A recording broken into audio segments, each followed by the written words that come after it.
그레이스교에서 진행하는 기독교 고전 매일 읽기 프로젝트 C.S. 루이스의 스크루테이프의 편지 27번째 편지.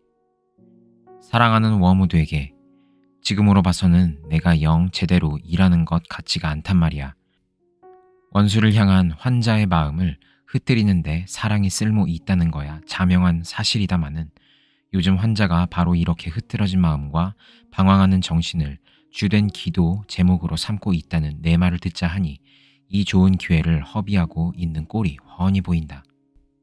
이건 내가 아주 대대적으로 실패했다는 뜻이야.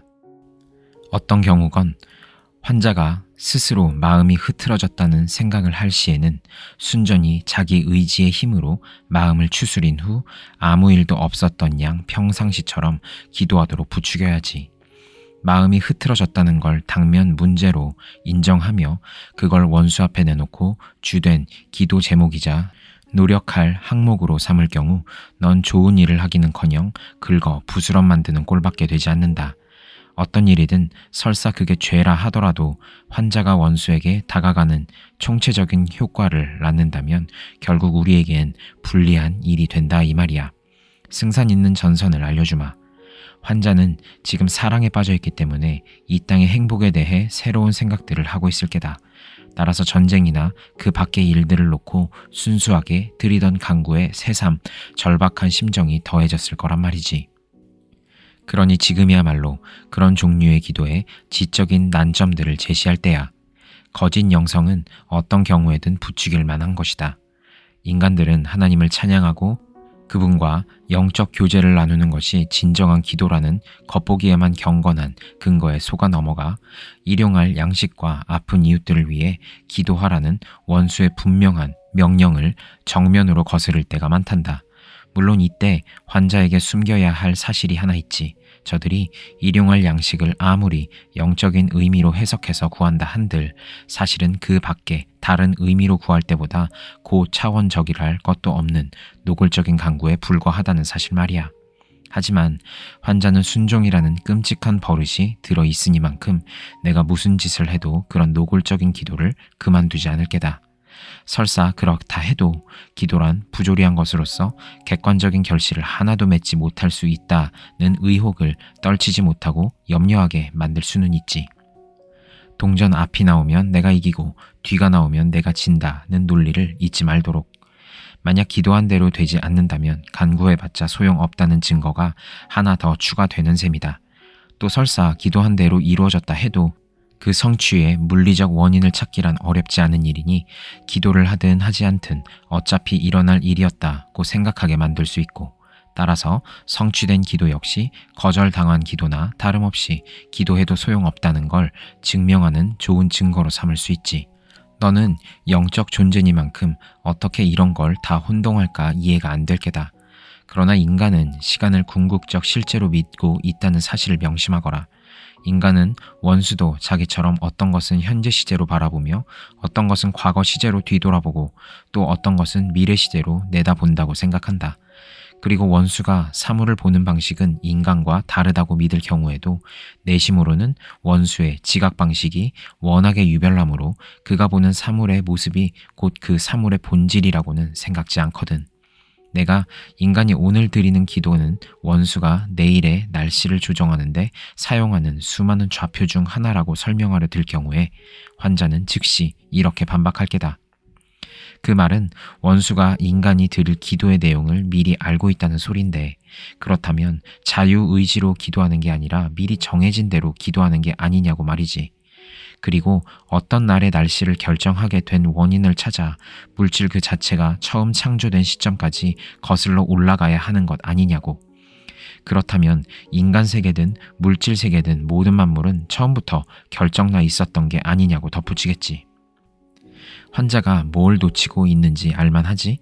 특정한 날씨를 특정한 기도에 끌어다 맞추려 드는 짓은 곧 시간의 제약을 받는 인간의 지각, 양식 내부에 두 점을 찍어놓고 영적인 세계 전체를 육체의 세계 전체에 끌어다 맞추려 드는 총체적인 문제의 표피에 불과하다는 것, 시간과 공간의 매 지점에서 창조 전체가 작동하고 있다는 것을 그는 모르는 게야.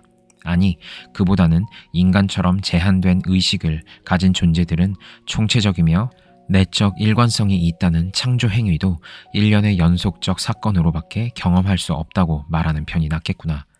도대체 무슨 이유로 이런 창조 행위 속에 인간의 자유의지가 개입할 여지를 마련해 놓았느냐 하는 점은 정말이지 골칫거리 중에 골칫거리로서 사랑에 대한 원수의 헛소리에 숨어있는 비밀이기도 하다. 하지만 이 일이 어떻게 일어나느냐 하는 문제는 조금 더 어려울 게 없지.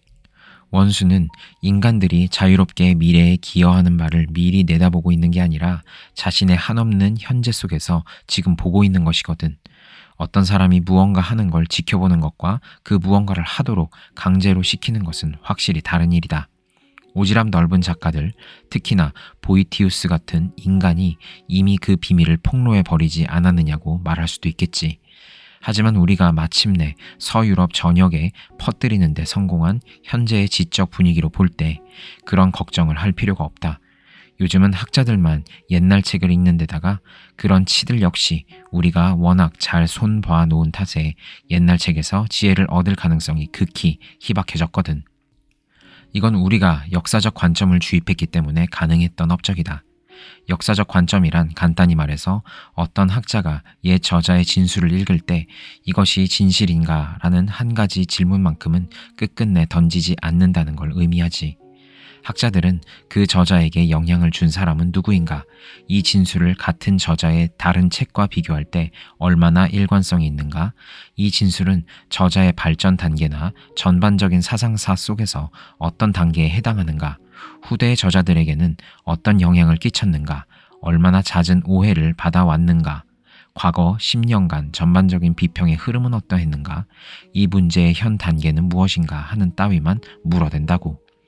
옛 저자를 지식을 얻을 수 있는 원천으로 여기는 것, 그 저자의 말이 인간의 생각이나 행동을 바꿀 수 있으리라고 기대하는 것은 말도 못하게 단순 소박한 태도로 치부당하게 마련이다.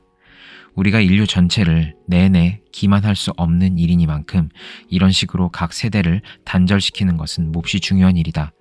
배움이 세대 간의 자유로운 교환의 장이 되는 한 세대의 특징적인 오류가 다른 세대의 특징적인 진실에 의해 수정될 위험성이 늘 생기는 법이야. 하지만 저 아래 계신 우리 아버지와 역사적 관점 덕분에 고명하신 학자님들이 과거로부터 받은 혜택이라고 해봤자 역사는 순 헛소리라고 믿는 무식한 정비공 수준을 넘지 못하는 게 작금의 현실이다. 너를 아끼는 삼촌, 스크루 테이프.